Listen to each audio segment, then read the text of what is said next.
নবমী বা অষ্টমীর গেট রেডি উইথ মি আছে এটা ঠিক মনে নেই, কারণ অনেক দিন পর এডিট করছি। তো প্রোডাক্ট আর কিভাবে কি করছি সেটা তোমরা দেখতে পাবে, ব্যাকগ্রাউন্ড ইগনোর করো।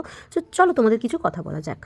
আচ্ছা, তোমাদের ফ্যামিলিতে এমন কেউ আছে যাদেরকে ধরো মানে একটু কিছু তাদের পছন্দের খাবার খাইয়ে দিলে, বা একটু তার সাথে বসে গল্প করে নিলে, বা তার নেশার কোনো জিনিসপত্র তাদেরকে খাওয়ালে রেগুলার ওয়াইজ, তো সে তখনই সেই মানুষটার জন্য বলতে শুরু করে দেয়, মানে হাতের কাঠপুতলি টাইপের হয় না, যে যে যেরকম ইচ্ছা সেরকম নাচাতে পারো, ওটা সুতো দিয়ে করানো হয়। বাট এটা মানে মুখে মানে খাইয়ে করানো হয়। হ্যাঁ, আমার ইনলস ফ্যামিলিতে আছে এরকম একজন। আমার বড় জায়ের সাথে যখন কথা ছিল না তখন মানে সেখানে উনি ছিল, খেত, তাদের সাথে অনেক মিল ছিল। তো একদিনকার ওনাকে বলা হয়েছে যে জানিস তো ওরা অনেক বাসনের আওয়াজ করে, আমরা ঘুমাতে পারি না। তো সেটা শুনে সে আমার সাথে কথা বলতে এসছে যে দেখ, বাসনের আওয়াজ বেশি করবি না, ওরা ঘুমাতে পারে না। মানে আমি তখন অনেক সকালবেলায় উঠতাম 5টার সময়, উঠে আমাকে রান্না বান্না করতে হতো, আমার বরের জন্য বাচ্চার জন্য রান্না বান্না করতে হতো, কারণ বাচ্চাও স্কুলে যেত। তো স্বাভাবিক করতেই হবে, আর রান্না করলে বাসনপত্রের আওয়াজ হবেই হবে।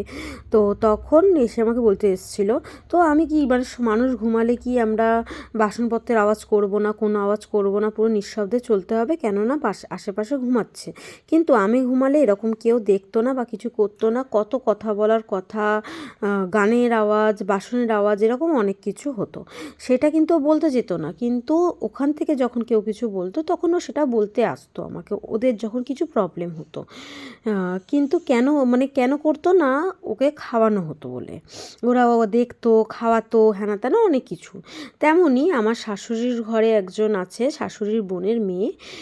তো তার সাথে আমি প্রথম কথা সেরকম একটা কারোর সাথে ইয়ার্কি মারি না, কারণ এই আমার ইনলস ফ্যামিলিতে এরকম আছে, যদি কারো মানে সবাই চায় যে মিলেমিশে থাকুক বা কিছু, কিন্তু আমার ইনলস ফ্যামিলিতে যদি একটুখানি বেশি মিলেমিশে থাকতে চাও না, তাহলেই ও তোমার অসম্মান করা শুরু করে দেবে, তোমাদেরকে মানে কোনো তুমি থেকে তুইতে এসে যায়, বৌদি থেকে নামে এসে যায়। তেমনই আমার শাশুড়ির ঘরে একজন আছে, আমার শাশুড়ির বোনের মেয়ে, তার সাথে একদিনকার খুব ভালোভাবে ইয়ার্কি করি, মিশি, কারণ আমার ভালো লাগতো, বৌদি বলতো, সম্মান করতো, এই জিনিসটা ভালো লাগতো, যার জন্য ওর সাথে আমি কথা বলতে চাই।